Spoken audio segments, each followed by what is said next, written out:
Hi friends, అందరికీ నమస్కారం. Friends, ఈ వీడియోలో స్టూడెంట్స్ అందరికీ ఇప్పుడిప్పుడే అదిరిపోయే శుభవార్త అయితే వచ్చిందండి.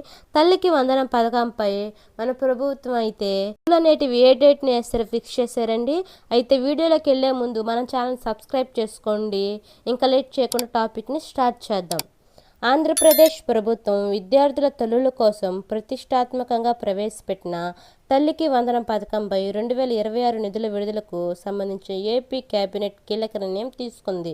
రాష్ట్ర వ్యాప్తంగా పాఠశాలలు మరియు కళాశాలలకు వెళ్లి అర్హులైన విద్యార్థుల తల్లుల ఖాతాలో ఈ ఏడాది నిధులను జమ చేయడానికి ముహూర్తం ఖరారు చేసింది. దీనికి సంబంధించిన బడ్జెట్ కేటాయింపుల కొత్త నిబంధనలపై స్పష్టతనిస్తూ ఉత్తర్వులు జారీ చేసింది. రాష్ట్ర వ్యాప్తంగా ఉన్న 1వ తరగతి నుంచి ఇంటర్మీడియట్ వరకు చదువుతున్న విద్యార్థుల తల్లుల బ్యాంక్ ఖాతాలో జూలై 10వ తేదీన 2026న ఇన్ఫిట్ ట్రాన్స్ఫర్ డీబీటీ పద్ధతిలో నేరుగా జమ చేయనుంది.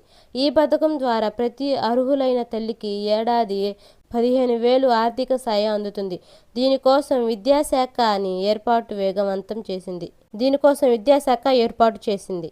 తల్లికి వందనం పథకం లబ్ధి పొందడానికి ప్రభుత్వం ఈసారి కొన్ని పకడ్బందీ నిబంధనలను విధిగా అమలు చేయాలని నిర్ణయించింది. లబ్ధిదారులు ఈ కింది సూచనలను సరిచూసుకోవాల్సింది. ఒకరికంటే ఎక్కువ మంది పిల్లలకు ఈ పథకం వర్తిస్తుంది. గతంలో ఉన్న నిబంధనల ప్రకారం ఇంట్లో ఒకరికి మాత్రమే ఈ లబ్ధి చేకూరేది. కానీ ప్రస్తుత ప్రభుత్వం ఆ పరిమితులను సడలించి ఒకే కుటుంబంలో ఎంతమంది పిల్లలు ఉన్నా, ఒకరికంటే ఎక్కువ మంది ఉన్నా బడికి వెళ్లే ప్రతి ఒక్కరి విద్యార్థికి పథకం వర్తింపజేయనున్నారు. దీనివల్ల రాష్ట్రంలోని లక్షలాది పేద కుటుంబాలకు భారీ ఉపశమనం కలుగనుంది.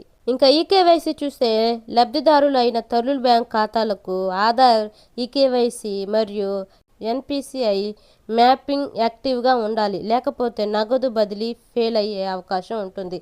ఓకే ఫ్రెండ్స్, ఇలాంటి అప్డేట్స్ కావాలంటే మన ఛానల్ని సబ్స్క్రైబ్ చేసుకోండి. మీ ఫ్రెండ్స్ అండ్ ఫ్యామిలీకి షేర్ చేయండి. Thank you.